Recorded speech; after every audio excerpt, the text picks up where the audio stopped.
모두의 따뜻한 모따TV. 안녕하세요. 무따TV 무따책방 아따입니다. 아직도 가야 할 길 스카페. 오늘은 3부 성장과 종교에 대한 이야기입니다. 서로 다른 우주의 세계관 그리고 종교. 과학은 회의의 종교다. 캐시의 사례, 마르시아의 사례, 테오도르의 사례, 또 아기와 목욕물, 과학이라는 터널 속의 가치다 이야기입니다. 서로 다른 우주의 세계관 그리고 종교. 모든 사람이 드러난 건 드러내지 않던 간에 세계의 본성에 대한 생각과 신념을 가지고 있습니다. 사람들의 세계관은 저마다 다른데요. 무자비한 세상에 어떻게든 세상은 사라지므로 즐기려는 사람들, 나쁜 짓을 하면 벌받기 때문에 잘 살려고 애쓰는 사람들, 환자의 세계관은 항상 문제의 근본적인 부분을 차지하고 있기 때문에 치료사는 근본적으로 이를 알아야 하고 치료를 위해서는 필수적으로 그들의 세계관부터 교정해야 합니다. 종교가 없어도 이러한 세계관은 찾아내야 합니다. 정작 발달의 가장 기본이 되는 문화는 가족 문화이고 부모는 그 문화의 지도자입니다. 부모가 자신에게 어떻게 행동하는가 하는 것이 대단히 중요합니다. 세계의 본질은 가족이라는 작은 우주에서 경험한 것으로 결정됩니다. 괴물 하느님을 믿는 사람은 어릴 때 아이 눈에 부모가 신적 존재고 부모의 일처리 방식을 곧 우주를 통틀어 그래야만 하는 당위로서 인식합니다. 하느님 성격에 관해 첫째 견해는 바로 부모의 성격을 투사한 것이지만 부모의 성격을 혼합한 것에 지나지 않습니다. 부모가 사랑하고 용서하는 사람들이면 사랑하고 용서하는 하느님을 믿게 되기가 쉽습니다. 부모가 잘 돌봐주지 않았다면 세상도 나를 돌봐주지 않는다라고 생각합니다. 부모가 혹독하게 벌을 주는 사람이면 괴물 하느님을 떠올립니다. 종교관이나 세계관은 대부분 특수한 어린 시절의 경험에 의해서 결정된다는 사실이 문제의 핵심을 바로 볼 수 있게 합니다. 종교와 현실 사이의 관계가 어떠한가 하는 것이 문제입니다. 우리는 대부분이 자기 능력보다 더 좁은 이해 범주에 삽니다. 인간은 서로를 상대해야만 하는 상황에 놓여 있으면서도 현실의 본질에 관해 굉장히 다른 견해를 가지고 삽니다. 그리고 그 견해란 각 개인이 이미 경험한 작은 우주관의 기초를 두고 있기 때문에 저마다 자기 견해가 옳다고 믿으면서 삽니다. 우리는 자기 세계관을 충분하게 인식하지 못할 뿐 아니라 그것이 유래한 자기 경험이 독특한 것임을 깨닫지 못합니다. 과학은 회의의 종교입니다. 영적 성장은 작은 우주에서 출발해 더 큰 우주로 들어가는 여행입니다. 계속 인식망을 확장하고 시야를 넓혀 나가려 하는데 그것은 새로운 정보를 철저하게 소화하고 통합함으로써 가능합니다.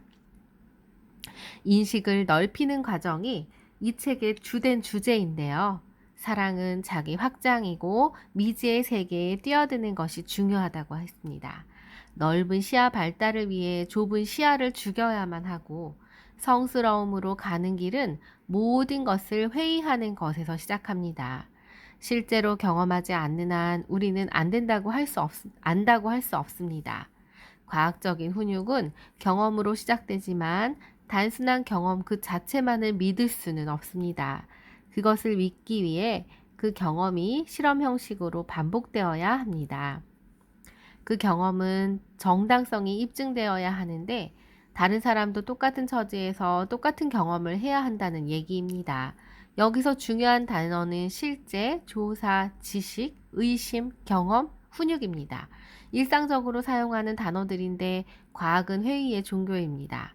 어린 시절 경험에서 비롯된 소우주로 도피하기 위해 문화라는 소우주에 도피하기 위해 부모가 물려준 반쪽짜리 진리로부터 도피하기 위해 지금까지 배워온 것에 회의를 품어야 합니다. 이것이 기본적인 태도입니다. 과학적인 태도를 취한다는 것은 소우주의 경험을 대우주의 경험으로 변경시킨다는 뜻입니다. 우리는 과학자가 되는 것에서부터 시작해야 합니다. 캐시의 경우는 극도의 신경증을 가진 캐시가 아버지의 권력의 부재로 더욱 가속화된 어머니의 지배적인 성격이 신경증의 근본 원인이었습니다. 교회도 책임을 면할 수 없었지요. 종교의 교리에 의문을 갖거나 스스로 생각하도록 주지 않았기 때문에 지나치게 교리만 가르치거나 비현실적인 정도로 엄격하게 적용하거나 교리에 오용되었을지 모른다는 부분에 대해 교회에서 관심을 둔 증거는 전무합니다.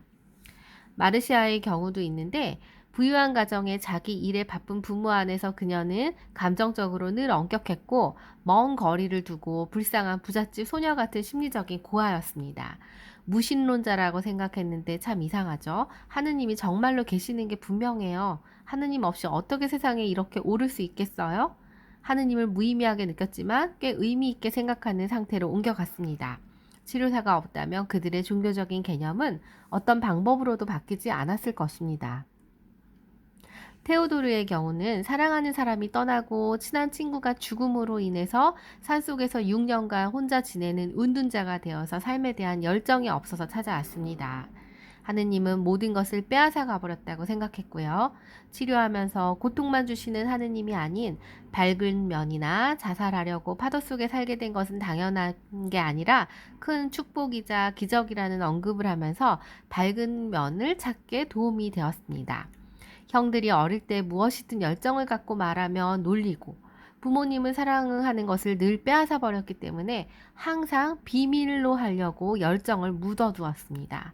조금씩 스스로의 삶에 대한 열정과 사랑과 하느님에 대한 사랑을 불러일으켜져서 결국 신학교에 진학하기로 결정했죠. 아기와 목욕물, 신에 대한 믿음이 정신병리 현상일까요?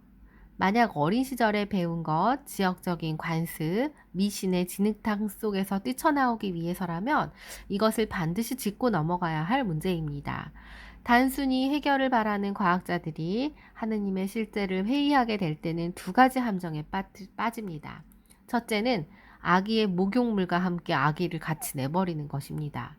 둘째는 좁은 동굴 속에 갇힌 것처럼 시야가 좁아지는 것입니다. 아기를 목욕물과 함께 버리게 되는 이유는 과학 자체가 이미 종교이기 때문입니다. 과학적 세계관을 갖게 되었지만 신에 대한 믿음이 없는 무지, 미신, 강직, 위선 등과 밀접하게 관련된 문화, 가정 출신의 사람이 과학에 입문할 때 더욱 두드러집니다. 그런 경우 지적인 동기와 감정적인 동기에 의해서 기존 신앙의 우상을 깨트립니다. 과학자들의 성숙도를 재는 지표도 과학도 어떤 다른 종교와 마찬가지로 독단에 빠질 수 있다는 것을 인식하고 있느냐에 달려 있습니다. 사람들의 성장 과정을 직접적으로 취급하기 때문에 상담가나 정신과 의사는 특히 더 중요합니다. 종교를 단순하게 생각하는 정신과 의사는 어떤 환자에게는 오히려 해로울 수 있습니다. 모든 종교는 선하고 건전하다고 여겨도 마찬가지입니다. 아기를 목욕물과 함께 내버리듯이 모든 종교를 병적인 것으로 여긴다면 그것도 역시 해롭기는 마찬가지입니다. 환자의 종교 문제에 개입하는 게 옳다고 믿으면서도 문제가 복잡하다는 핑계 아래서 완전히 객관성이라는 장막 뒤에 숨어서 종교에 개입하지 않으려는 태도 역시 환자에게 해롭습니다. 모든 심리치료사는 종교적인 문제에 연루되기를 피하기보다는 훨씬 더 세련되도록 스스로를 밀어붙여야 합니다.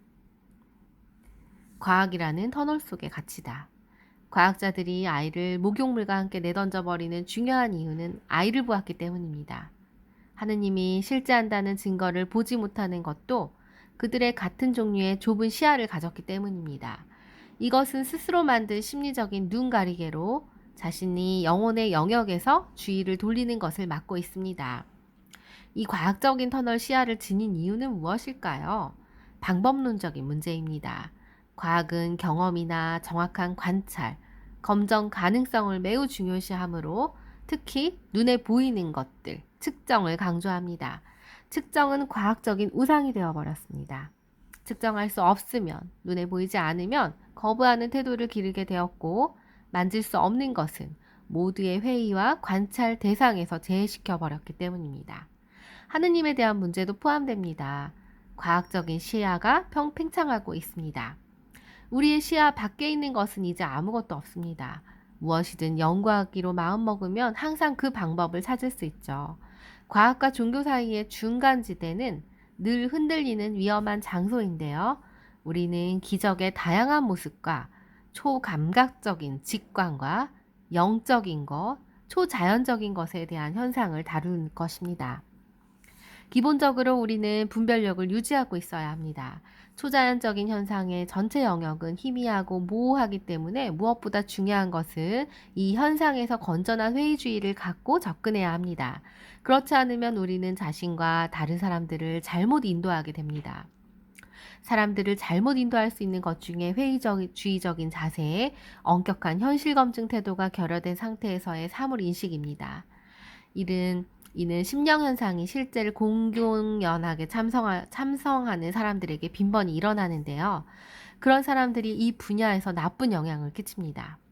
심령현상은 빈약한 현실 검증으로 많은 사람들의 관심을 끌기 때문에 보다 현실적인 관찰자에게는 설사 그렇지 않은 경우라 해도 심령현상 그 자체가 비현실적이라고 결론 내리고 싶게 만듭니다.